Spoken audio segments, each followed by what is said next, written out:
Bueno, buenos días y muchas gracias por asistir a esta hora tan intempestiva después de posiblemente haber dormido regular, por no decir haber dormido poco. Bueno, esta mesa, que cuando el comité técnico nos planteamos el Congreso, veíamos que era necesaria por todo lo que había pasado, ha sufrido muchos avatares, un poco como la situación, ¿vale? Porque de hecho con Miguel Ángel contactamos ya casi cerrando el Congreso.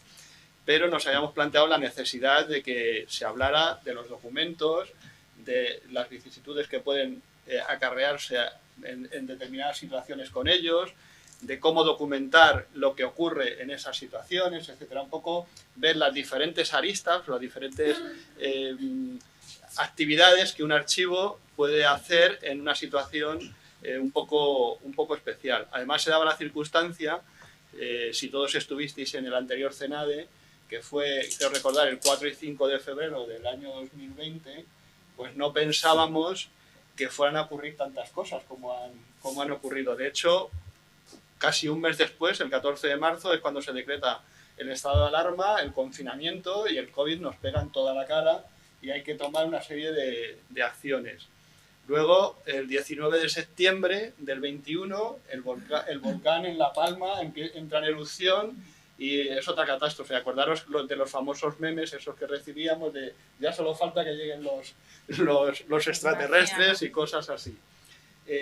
También en la meseta, y en Madrid especialmente, a principios del 21 se produjo Filomena, y generó una serie de situaciones que pasamos de que la gente saliera a la calle a disfrutar de la nieve, pues a una situación de emergencia, por así decirlo, porque la situación se empezó a complicar.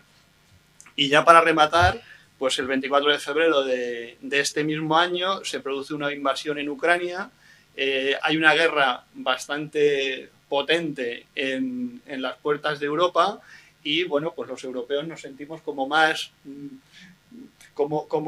damnificados de esa situación. Los precios se han disparado, la gasolina, etcétera, etcétera. Entonces, bueno, pues entendíamos que era necesario hablar de todos estos temas. Para ello contamos con Miguel Ángel Santiago, que es el archivero municipal de los Llanos de Aridane, por lo tanto nos puede hablar de primera mano del tema del volcán de La Palma, que es el presidente de la Asociación de Archiveros de Canarias, de ASARCA, que es licenciado en Historia y especialista en Archivística, y que ha coordinado el segundo Congreso de Archivos de Canarias, que nos hablará de los tiempos de catástrofe. Luego contamos con Maribel Vila González, que es la jefa del Servicio de Archivo Histórico y Administrativo del Ayuntamiento de Málaga, licenciada en Historia Medieval por la Universidad de Málaga, especialista universitaria en Archivística por la UNED, que tiene una amplia formación en gestión de calidad, gestión de proyectos, dirección pública, es miembro de la Mesa Nacional de Archivos de la Administración Local, que compartimos, es presidenta de la Comisión de Valoración Documental del Ayuntamiento de Málaga, académica numeraria de la Real Academia de Nobles Artes de Antequera, que me encanta, es coordinadora de las jornadas técnicas de archivos de administración local que se celebran en Málaga y a las que yo tuve el placer de asistir hace poco. Es ponente en diferentes jornadas, seminarios, congresos, tiene diferentes publicaciones tanto de monografías como de revistas científicas y actas de congresos, y es docente en numerosos cursos de archivo, de gestión documental, de procedimiento, de lenguaje administrativo, tanto en el ayuntamiento como para diferentes administraciones públicas. Y nos hablará de un proyecto muy interesante que realizó en Málaga y que algunos copiamos en su momento. Ella fue, por así decirlo, la que inició el proyecto. Y luego, para hablarnos de los archivos en tiempos de guerra, contamos con Antonio González Quintana, que seguro que todos lo conocéis, que es licenciado en Historia, diplomado en Archivística y Documentación, miembro del Cuerpo Facultativo de Archiveros del Estado, que ha sido su director general de Archivos de la Comunidad de Madrid hasta su jubilación, que anteriormente, entre otros destinos profesionales, fue director del Centro de Información Documental de Archivos del Ministerio de Cultura, el famoso CIDA, que creo que ya sigue funcionando el CIDA. Creo que sí, aunque tuvo diferentes vicisitudes, sí. Ha sido director del Archivo de la Guerra Civil de Salamanca y archivero de la Fundación Pablo Iglesias. Es vocal del Comité Ejecutivo de la Sección de Archivos y Derechos Humanos del Consejo Internacional de Archivos, del cual ha sido presidente hasta hace poco. Es miembro de la Asociación de Archiveros Españoles en la Función Pública y del cual ha sido presidente en alguna ocasión, y es también miembro activo de la ONG Archiveros Sin Fronteras. Yo también soy de Archiveros Sin Fronteras, pero no soy activo. Como docente ha sido profesor asociado de archivística en la Universidad de Salamanca, es autor de diferentes publicaciones y en concreto relacionados un poco con temas de guerra y derechos humanos, del libro Políticas Archivísticas para la Defensa de los Derechos Humanos, que publicado por el ICA y la Fundación 1 de Mayo, y coautor y coeditor de la obra yo no soy de francés, Archivos y Derechos Humanos, ¿vale? Que está traducido ya al español, ya está en eso. Vale. Bueno, pues entonces, sin más, y después de las presentaciones, voy a dar la palabra a Miguel Ángel para que nos hable de la catástrofe del volcán de La Palma. Miguel Ángel, cuando quieras. Muchas gracias. Buenos días y gracias por estar aquí en esta mesa. Antes que nada, agradecer a la organización del SENADE el haberme invitado para hablar de un tema que no es muy agradable para los habitantes de la isla de La Palma en estos momentos, pero que creo que es bueno ver cómo desde el archivo podemos ayudar en lo que podamos a esa recuperación de la isla, como veremos más adelante, desde varias vertientes. Estamos ante una catástrofe que no es habitual en España, sobre todo no es habitual, a pesar de que en Canarias sabemos que vivimos en una isla volcánica, no es habitual. Esta erupción es la erupción más grande que ha habido en la isla de La Palma desde épocas históricas, desde que se tiene documentación sobre las erupciones volcánicas en la isla. Algunos datos, pues empezó, como saben, el 19 de septiembre, se dio por terminada el 25 de diciembre. Son 85 días con la misma fuerza del primer día, es decir, no hubo ningún día que dijéramos, pues ha bajado un poco. No, fue siempre la misma fuerza, con lo cual para los habitantes de la isla fue un martilleo constante. Pues fueron 7.000 evacuados, 1.676 edificaciones destruidas, 73 kilómetros de vías de carretera, 1.676 hectáreas sepultadas por la lava, el 25% de la superficie de mi municipio desapareció bajo la lava, y de esas hectáreas que les digo, 350 hectáreas de la mejor zona platanera de Canarias. La isla de La Palma, como saben, el motor económico es la agricultura, sobre todo la agricultura del plátano. Pues hemos perdido casi 400 hectáreas de la mejor zona platanera, no solo de la isla de La Palma, sino de Canarias. La emergencia, ¿cómo se afrontó? Bueno, pues Canarias tiene desde el 2018 el PEVOLCA, que seguramente si siguieron las noticias desde los primeros momentos, es el Plan de Emergencias Volcánicas de Canarias, que funciona desde el 2018. Luego también nos hemos familiarizado con otros organismos como es ENVOLCAN, que es el Instituto Volcanológico de Canarias, que es una organización dependiente del Cabildo de Tenerife, pero que después de esta catástrofe la asume el gobierno de Canarias. Ya saben por qué. El IGN, el Instituto Geológico Nacional, son organismos que ahora mismo están en la mente de todos los palmeros. Pero con todo esto, con todos estos planes, no sé si saben el refrán de solo nos acordamos de Santa Bárbara cuando truena. Estos organismos estaban ahí, pero realmente de un día para otro hubo que darles uso. Y está claro que si hubieran estado listos para una emergencia de este tipo, pues yo creo que se hubiesen afrontado mejor algunos aspectos. Tengo que reconocer que, por ejemplo, el PEVOLCA, gracias a ese organismo, los palmeros nos enteramos cada día de qué iba pasando. Porque otra característica de este volcán es que nunca sabíamos cómo nos íbamos a despertar al día siguiente, por dónde iba a salir lava, por dónde no. Es decir, estamos en un constante, siempre pensando cómo íbamos a amanecer al día siguiente. Y este refrán viene al caso de que, aunque en 73 años han erupcionado 3 volcanes en La Palma, 3, el San Juan en el 49, el Teneguía en 1971, y el volcán sin nombre, como yo digo, porque no es volcán de Cumbre Vieja, no tiene nombre todavía ese volcán. Cumbre Vieja es toda la dorsal que cruza la isla de La Palma. Yo no le pondría nombre, si me preguntan a mí, no, lo dejaría sin nombre porque no se lo merece. Habíamos tenido el volcán del Charco, que fue en 1712, y desde ese año no había habido volcanes en La Palma hasta 1949, que fue el volcán de San Juan. Mi madre, por ejemplo, ha visto 3 volcanes, el del 49, el del 71 y el volcán como yo digo.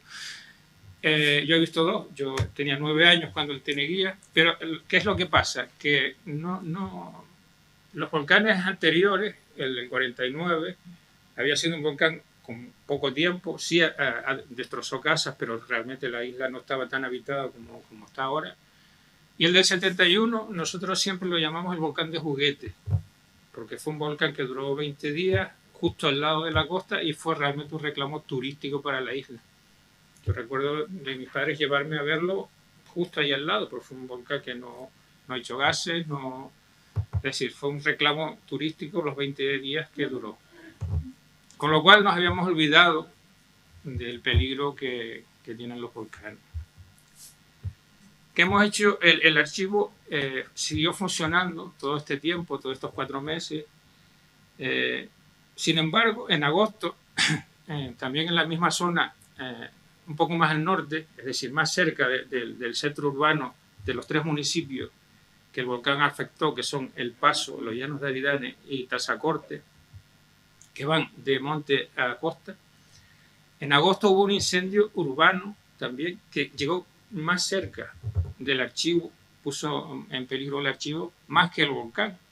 De eso no se habla tanto, pero también en ese incendio que afectó a la zona urbana de Los Llanos de Aridane y del Paso, se quemaron casas y hubo gente que perdió sus casas también. Es decir, que no nos recuperamos del incendio para que después el volcán también empezara. Lo que pasa es que los planes de emergencia, como les dije, y no solo el PEVOLCA, sino los planes de emergencia municipales, los que existen no se han actualizado, no se han desarrollado. Y aquí pues sí deberíamos hablar de que esos planes de emergencia, tanto municipales como insulares, tengan que estar actualizados. Yo espero que después de este susto que hemos tenido lo estén. ¿Qué riesgos tuvimos en el archivo y en toda la zona afectada? Pues las coladas, realmente las coladas, todo lo que cogieron a su paso lo arrasaron. Los movimientos sísmicos que fueron constantes durante todo el tiempo, y eso afectó más psíquicamente que físicamente, el estar siempre pendiente de los terremotos. La ceniza, que la ceniza sí afectó a la documentación, porque es un polvo muy fino.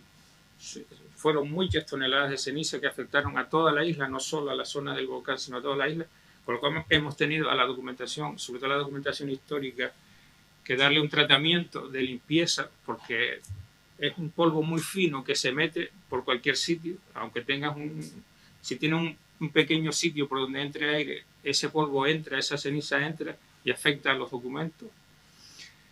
Y sigue estando, porque aunque se haya limpiado lo peor, sigue estando en la tierra, y cuando se levanta viento vuelve otra vez la ceniza a los documentos. Eso lo vamos a tener durante muchos años, por desgracia.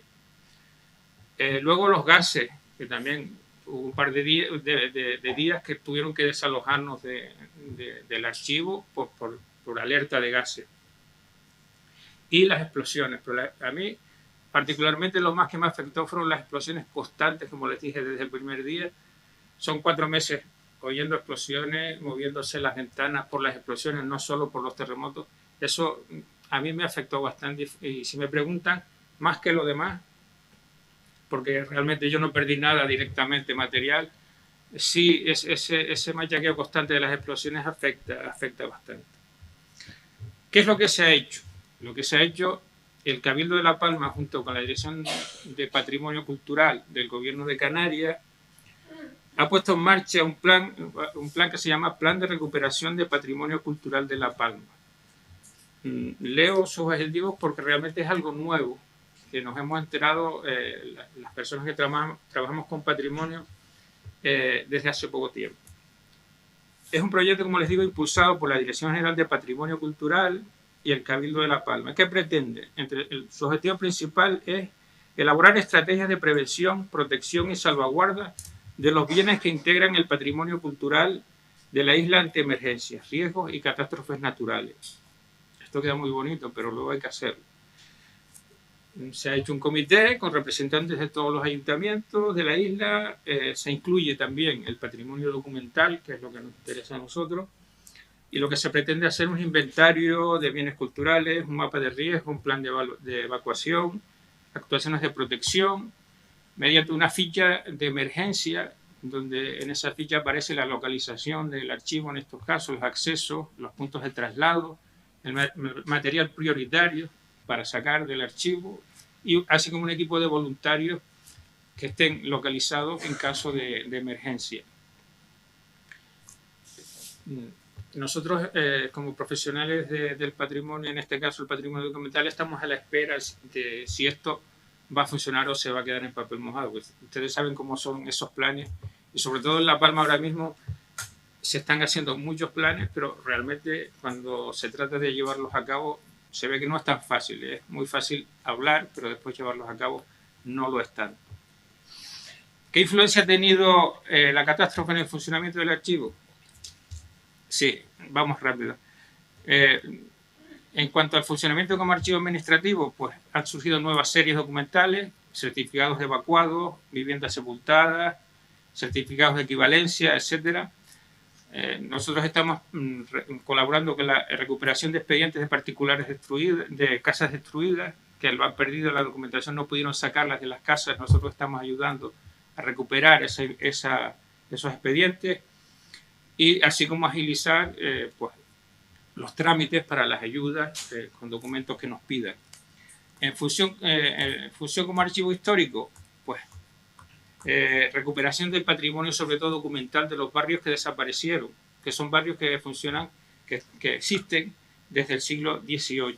Estamos recuperando toda la información, toda la documentación histórica de esos barrios para que no se pierda. Y del trazado histórico de los caminos de esos sitios que no existen. Es que no hay nada. Donde estaban esos barrios ahora mismo es un mal país, como decimos allá, de roca negra. Y sobre todo, y con esto termino, el archivo del volcán. Nosotros hemos pedido ayuda a la población para recuperar esos documentos que no son oficiales, y de los que les voy a leer 3 ejemplos para terminar. Por ejemplo, he traído uno de ellos. Esto es una lista del seres, de las personas que iban a recoger lo que podían a sus casas durante 15 minutos que les daban antes de que llegara la lava y arrasara sus casas. Pues nos han traído varios. Esto lo llevaban las personas que iban corriendo en un camión para recoger. Y aquí, pues con mala letra, por los nervios, podemos leer que lo que pedían para recoger son baldes son cubos de leche, las tamboras, los cuajos, la nevera, el televisor, sacos de papel, los gatos y las gallinas y las queseras. Esto en 15 minutos tenían que sacarlo de las casas corriendo antes de que la policía o la Guardia Civil lo sacara de allí, porque venían las coladas. Y también, por último, una esquela. ¿Saben lo que es una esquela funeraria? En La Palma pues se suelen poner en los sitios donde pasa mucha gente. Pues alguien me llevó una esquela de una persona que había fallecido, una persona de 80 años, y después de los datos que suelen venir en las esquelas venía el texto siguiente: tu familia te agradece tu existencia y el cariño que nos diste, y te felicita por lo campeón que fuiste en tu enfermedad sobrevenida por el volcán. Yo creo que este tipo de documentos hay que guardarlos, y tiene que formar parte de este archivo del volcán. antes de terminar, agradecer toda la solidaridad que La Palma ha tenido desde todos los sitios de España y nunca vamos a agradecer lo suficiente esa ayuda. Muchas gracias.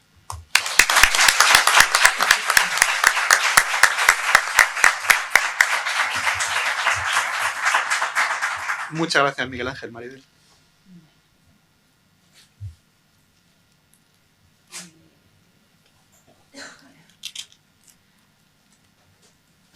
Bueno, vamos a seguir con otro tema también muy buen rollito. Todo esto es real, pero la verdad es que estamos empezando la mañana con mucha alegría. Bueno, yo voy a describirle brevemente cómo hemos vivido. Bueno, antes de nada, por supuesto, que se me olvidó dar las gracias a la organización por invitarnos. Al final estamos encantados de estar aquí y alegres de que por fin podamos estar todos reunidos, ¿no? Pues lo que comentaba, voy a describirle brevemente pues cómo hemos vivido en el Archivo Municipal de Málaga lo que se conoce como la crisis sanitaria del COVID. Una realidad pues que ha sido distópica, insólita y que yo creo que jamás ninguno de nosotros pues pensamos que íbamos a presenciar. Creo que en general los archivos nos hemos visto sometidos a una auténtica prueba de estrés. Nos hemos tenido que resetear y seguir dando nuestro servicio en condiciones realmente adversas, pero lo cierto es que lo hemos hecho. El Real Decreto de marzo del 2020, que bueno, de la declaración del estado de alarma, supuso la paralización de la actividad presencial, pero no supuso la parálisis de las funciones y servicios de los archivos. Yo creo que los archivos hemos seguido abiertos, pero eso sí, con diferentes modalidades y variantes según los casos. Hemos sido sin duda necesarios, hemos sido esenciales, hemos seguido garantizando el acceso a los documentos como base de la gestión administrativa y de la transparencia y muchos de nosotros hemos ocupado además de conservar la memoria y los testimonios de un periodo que sin duda pasará a los libros de historia. Por eso quiero citarles, y estoy totalmente de acuerdo, con lo que en su momento el ICA, la sección de Archivo de Derechos Humanos del ICA, comentó sobre el COVID, que era necesario pues verlo también como una oportunidad para destacar la importancia del patrimonio documental. Para poder describirle de una forma coherente cómo fue, digamos, nuestra etapa de la crisis sanitaria, yo establecería dos fases totalmente diferenciadas. Por una parte, lo que es el confinamiento domiciliario y lo que fue luego la reapertura de la actividad presencial. A pesar de esa separación, es cierto que algunas actividades que nacieron durante el confinamiento son permeables a la fase siguiente e incluso algunas de ellas, como por ejemplo la cita previa, pues ha llegado para quedarse. Pues nos vamos al confinamiento. Los primeros días, siendo totalmente honestos, fueron de descoloque y desconcierto. O sea, estamos absolutamente perplejos, pero no fue de desorden ni tampoco de parálisis. Todos estábamos en ese momento pues inquietos, asustados, pero éramos conscientes que teníamos que seguir adelante.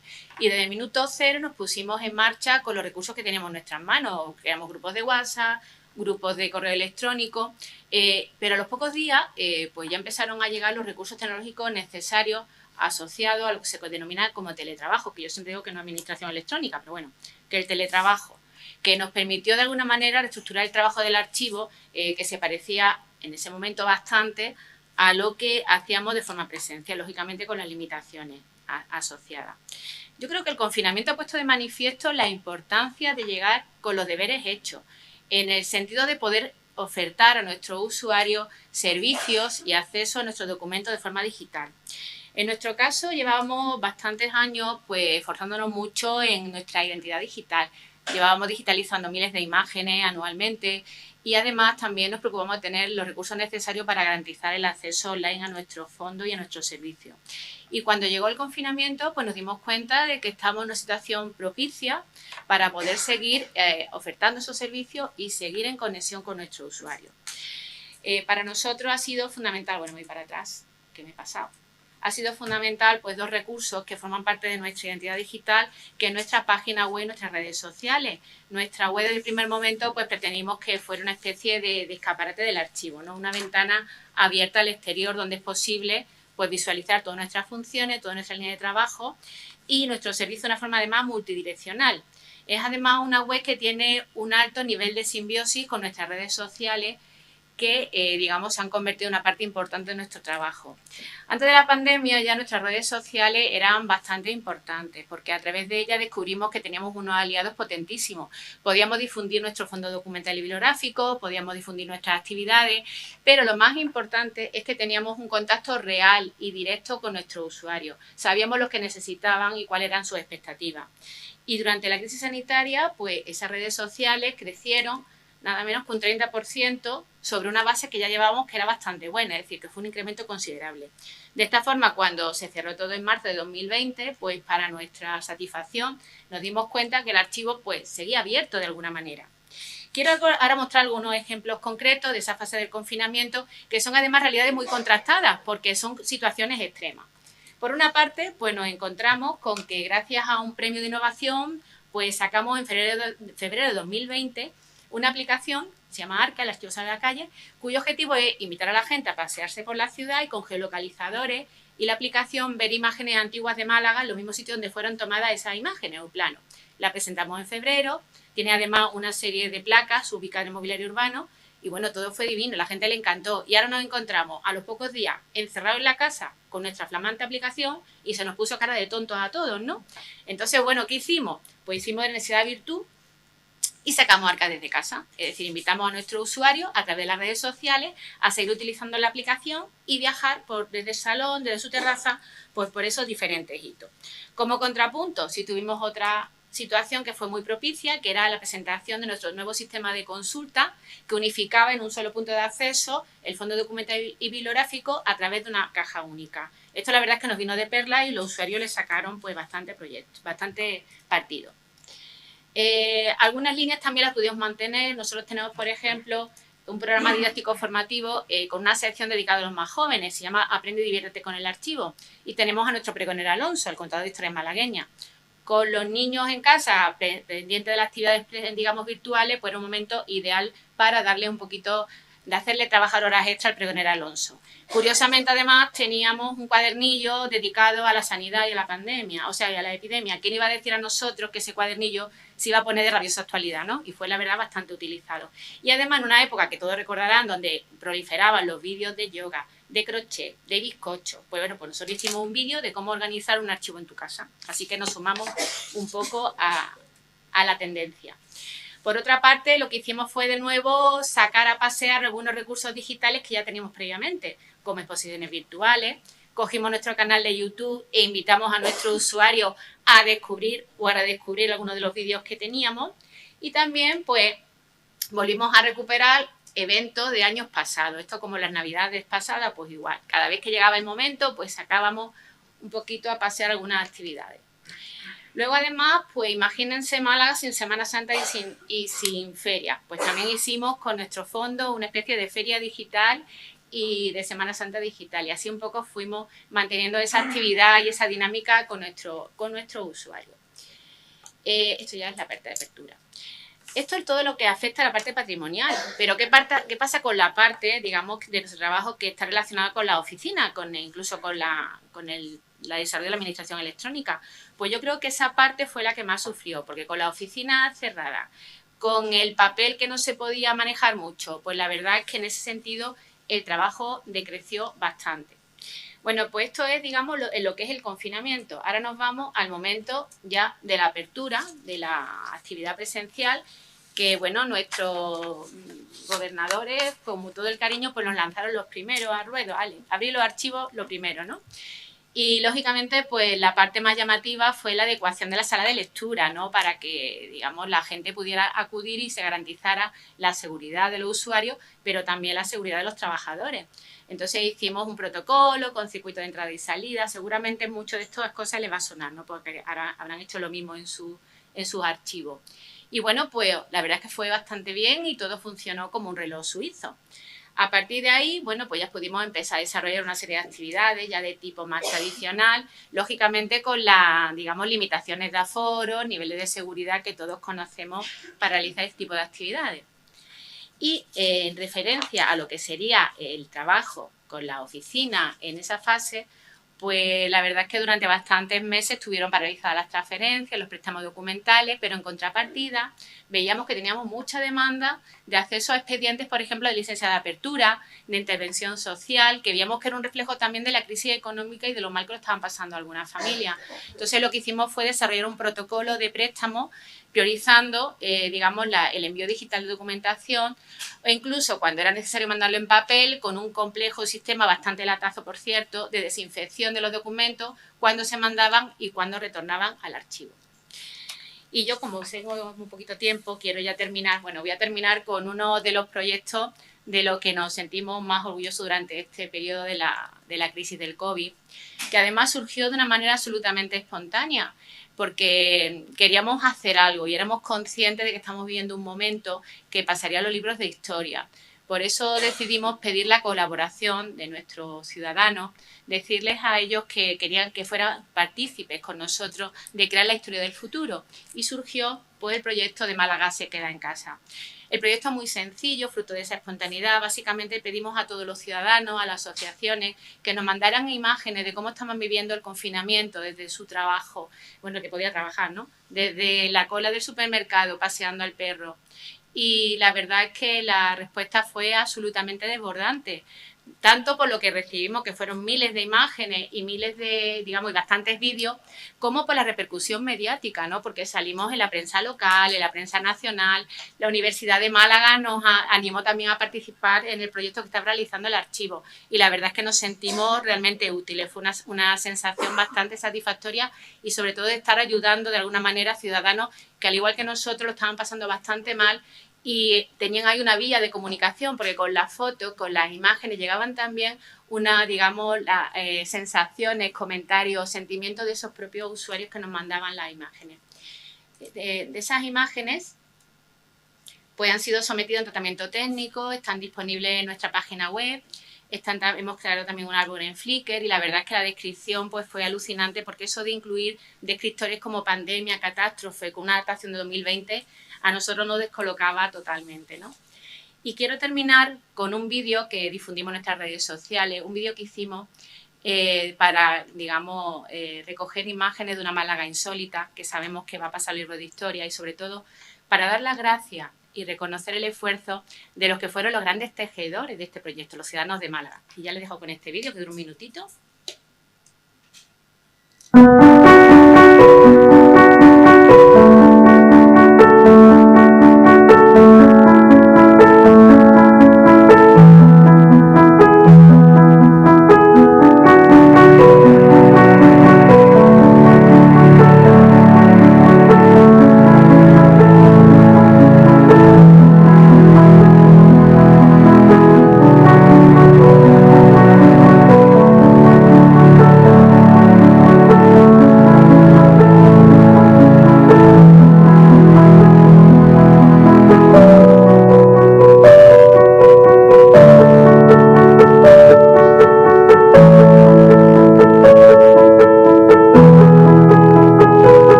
Pues nada, muchas gracias.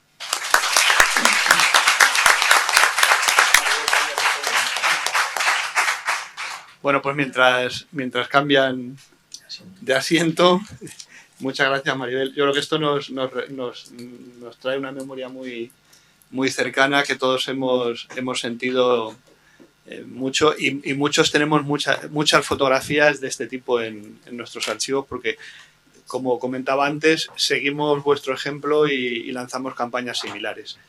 Antonio, cuando quieras.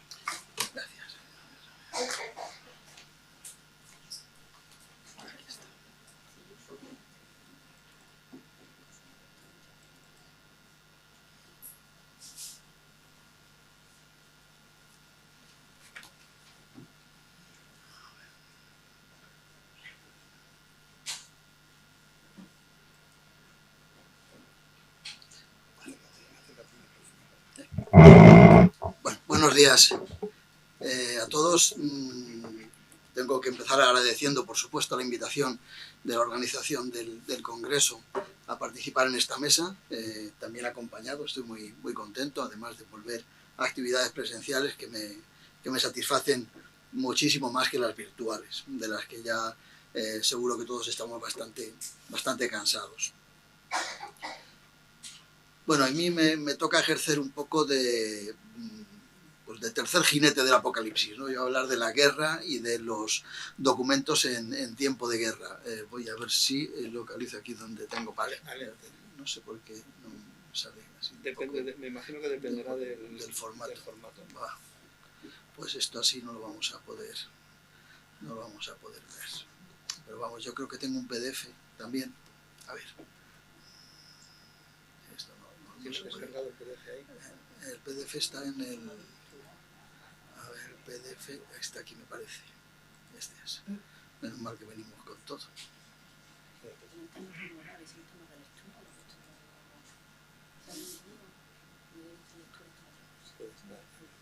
A ver, esto lo...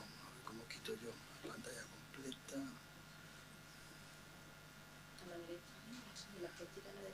Esta de aquí, ¿verdad? Pantalla completa. Pantalla completa. A ver... Esa ficha de ahí. Esa fiesta ahí.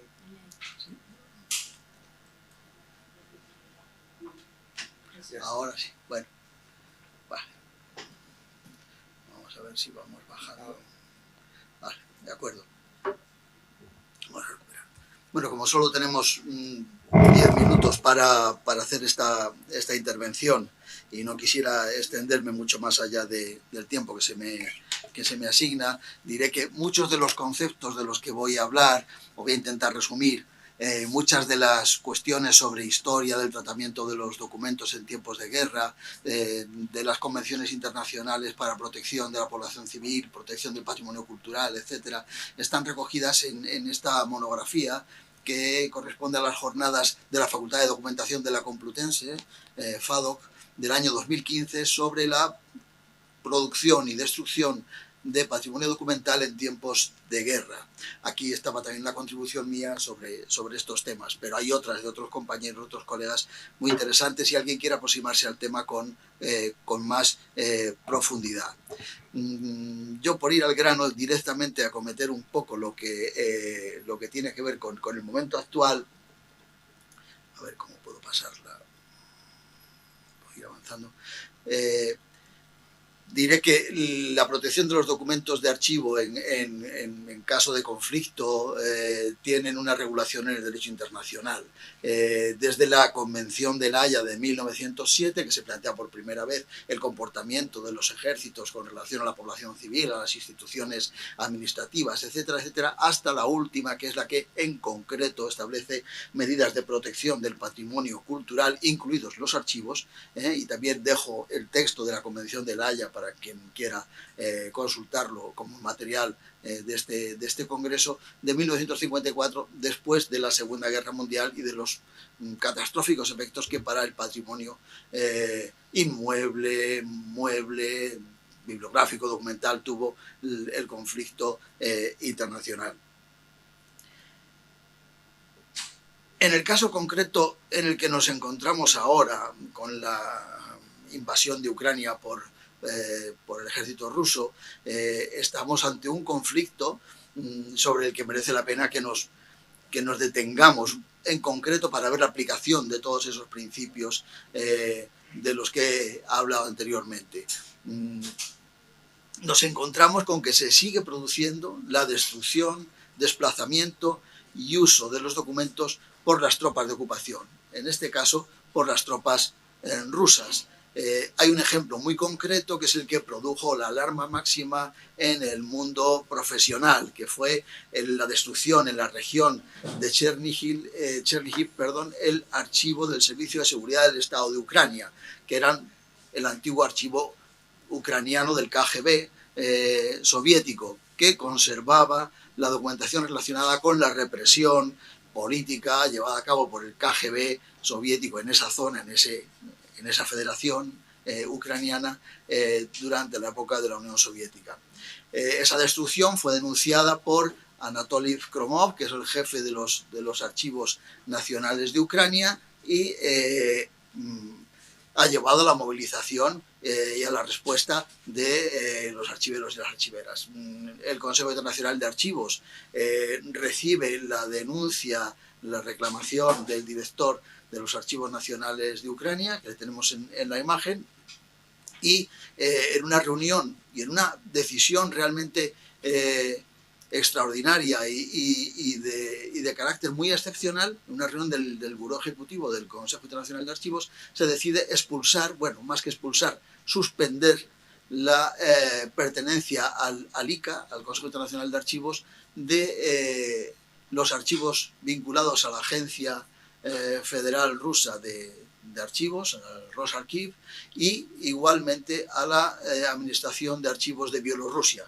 Se les expulsa, se les suspende a los dos por no respetar la Convención de La Haya. Rusia es uno de los países firmantes de la Convención en 1954 y es un país que la ratifica, por lo cual le aplica perfectamente, porque además la Convención establece que da igual que se llame guerra, que no se llame guerra, que se llame operación especial, si es una guerra, y da igual que se trate de actuar en suelo propio o en suelo ajeno. La protección del patrimonio documental afecta a todo. Es verdad que la Convención habla de los archivos más que como conjuntos orgánicos de documentos o en el sentido puramente administrativo como bienes culturales, y tiene un sentido muy patrimonialista, pero también eso se ha contravenido, es decir, las tropas rusas han incautado, han destruido, han movido archivos. Y ya lo hicieron con la invasión de Crimea unos años antes, decretando que todos esos fondos pasaban a incorporarse a la administración rusa. Tratando de hacer una síntesis histórica amplia, podemos decir que cuando se produce un conflicto bélico, la actividad militar lo invade todo, invade toda la vida pública y, lógicamente, se produce una hipertrofia de los archivos militares. O sea, crecen desmesuradamente porque llegan a administrar desde los abastos hasta la sanidad con carácter general y, por supuesto, el orden público, la justicia, etcétera, etcétera. Ya después de la Primera Guerra Mundial, un conjunto de historiadores en el proyecto del Carnegie Endowment for International Peace plantea crear un gran archivo de la guerra mundial o una gran red de archivos nacionales, todos para estudiar qué había pasado en el conflicto del 14 al 18 y crear un instrumento de paz a partir de todo lo que se pudiera documentar, y deciden que, claro, lo más importante son los archivos para poder hacer ese trabajo de investigación y de conocimiento, crear esos archivos nacionales, y encargan a Hilary Jenkinson que haga una monografía al respecto de los archivos de la Guerra Mundial. Afortunadamente, Jenkinson lo que hace es un gran manual de archivística, el segundo después del de Muller, Faith y Fruin, el de Archives Administration, que viene a plantear que no hay archivos de guerra especiales, sino que hay muchos archivos que han producido los ejércitos, el Estado Mayor, el Ministerio de la Guerra, etcétera, etcétera, y que hay que tratarlos como los archivos convencionales. Pero es un punto de inflexión importantísimo. Después, Casanova, en su manual, abundaría en este asunto, y a partir de ahí lo que hemos visto es que los archivos han ido produciendo infinidad de documentación en dos líneas. Primero, como arma de combate, el Estado Mayor hace sus mapas, sus planos, sus operaciones, dirige, planifica lo que llamaríamos la archivística de guerra. Y luego están los archivos que se utilizan como botín, como trofeo de incautación. La archivística de guerra comienza con la creación del depósito de guerra por Luis XIV en 1688. Es el origen de lo que después serían los estados mayores, que son los grandes centros de coordinación, de inteligencia, planificación de operaciones y estudio de la situación del enemigo, teatro de operaciones, etcétera, etcétera. Lo que te produce los instrumentos fundamentales para la acción militar, los planes, los mapas, la cartografía esencial, la fotografía, los itinerarios, etcétera, etcétera. Esto normalmente se articula en torno al archivo que producen las segundas secciones de información de los estados mayores.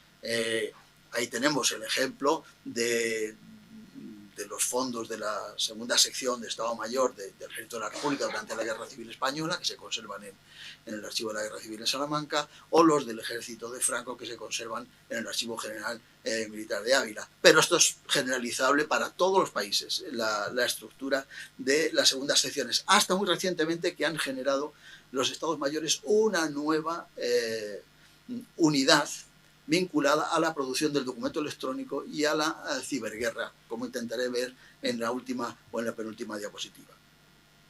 Como objetivo militar, los archivos también, ya digo, han sido un elemento a conquistar, un elemento fundamental por razones de identidad, tanto de fortalecimiento de la identidad propia como destrucción de la identidad del enemigo. Ahí tenemos Sarajevo, las guerras de los Balcanes. No es casual que Archiveros Sin Fronteras naciera justo después de las destrucciones del archivo de Sarajevo y de la Biblioteca Nacional de Sarajevo. Sabe que en esas guerras el factor étnico es tan fuerte que la anulación o el intento de destrucción de la identidad del enemigo es parte fundamental de la estrategia bélica de los enfrentados. Pero la destrucción del archivo, su localización, su captura, su incautación, nos ofrece multitud de ejemplos en la historia. Quizá el más llamativo sea el de la llamada Guerra de los Archivos, que se produce en Texas después de la independencia de México, cuando inicialmente el Archivo Nacional del Estado de Texas se establece en Houston. Unos años después se traslada a Austin. Después, cuando un nuevo presidente quiere volverlo a llevar a Houston, en la ciudad de Austin se produce una rebelión absoluta y hay una acción de protesta que impide la salida del archivo. Querían que se quedara, pues esto recuerda un poco lo de los papeles de Salamanca, pero a lo bruto, porque aquí hubo cañonazos, incluso hubo una heroína, la señora Elling, que como Agustina de Aragón con el cañón defendió la permanencia del archivo en la ciudad de Austin. Como objeto de incautación, pues tenemos las guerras napoleónicas. En China, los ingleses incautaron los archivos chinos en la Segunda Guerra del Opio. Perú, en su guerra con Bolivia, la llamada Guerra del Pacífico, también incautó archivos. Entre otros tenemos el contencioso del Tribunal de la Inquisición, aquí en la zona. En fin, durante la Segunda Guerra Mundial la incautación de los archivos y su desplazamiento ha sido tremenda. Los aliados crearon la Task Force, que se encargaba de ir entrando en las ciudades e incautar los documentos que sirvieran para actuar. Recordemos que antes de 1954, antes de la Convención de La Haya, en la Convención de 1907 sí se reconocía el derecho de los beligerantes a incautarse y hacerse con los documentos del enemigo que le pudieran servir para contrarrestar sus acciones bélicas. Después se generalizaría el uso de los archivos para otro fin, no solo para la actividad militar, sino para, en el caso de la posguerra mundial, del enjuiciamiento de los criminales de guerra, lógicamente ubicados solamente en el bando perdedor de Alemania o de Japón, para los tribunales de Nuremberg o de Tokio. La incautación que se produce en Alemania para llevar a los Estados Unidos toda la documentación que después utilizaría el Tribunal Internacional de Nuremberg, produce un aluvión de fotos documentales. Son los documentos del Fondo 242 de los Archivos Nacionales del NARA. La verdad es que casi todos se han devuelto a sus países originarios después de muchas negociaciones y después de muchos años, aunque se conserva microfilmado todo el material. La incautación de los alemanes también fue muy importante, pero después se revirtió y fueron los soviéticos quienes acabaron llevando a Rusia prácticamente todos los fondos que los alemanes a su vez habían ido incautando por el Generarchiv que hemos comentado anteriormente. En estos archivos el OSOVI, el TSGOA, el TSIDK, el RGVA, con nombres muy complicados, pero todos ellos con la finalidad de acumular toda esa documentación. Muchos se han restituido, pero otros no, todavía siguen estando. De hecho, Beria consideraba la construcción de estos archivos como una especie de trofeo que había que cuidar y que se habían ganado a pulso. Paralelamente hay actividades culturales particulares muy importantes para defender el patrimonio, como respuesta, protección, evacuación, desplazamiento, reproducción, etcétera, que se lleva a cabo en muchos casos. Pero quiero terminar haciendo una referencia a la guerra en el ciberespacio, a los documentos electrónicos que podríamos llamar de destrucción masiva, que son los programas, las actuaciones, el software que se va a utilizar para hackear los sistemas del enemigo o los sistemas de las naciones enfrentadas. Y por otro lado estaría la destrucción masiva de documentos que se puede producir con estas actuaciones. Vemos que en el caso de la guerra de Ucrania, la actividad de los hackers, Anonymous o esta otra organización, Squad, que es una organización polaca, se dedica a sistemáticamente hackear los sistemas soviéticos. Pero lo que ocurre es que estas actividades particulares o privadas son un contrapunto muy débil frente a la potencia que tiene la organización de la ciberguerra en los estados mayores de los cuarteles generales de los distintos ejércitos, porque ahí sí que ya hay una fuerza de ciberataque o de ciberguerra. Aquí os pongo, para terminar, el Estado Mayor de la Defensa de España se reorganiza en el año 2020 y, como veis, ya aparte de haber un centro de inteligencia de las Fuerzas Armadas, lo que eran las antiguas secciones de información, la segunda sección, ahora hay también un mando conjunto del ciberespacio. Un mando conjunto del ciberespacio que es el órgano responsable del planeamiento, la dirección, la coordinación, el control y la ejecución de las acciones conducentes a asegurar la libertad de acción de las Fuerzas Armadas en ámbito ciberespacial.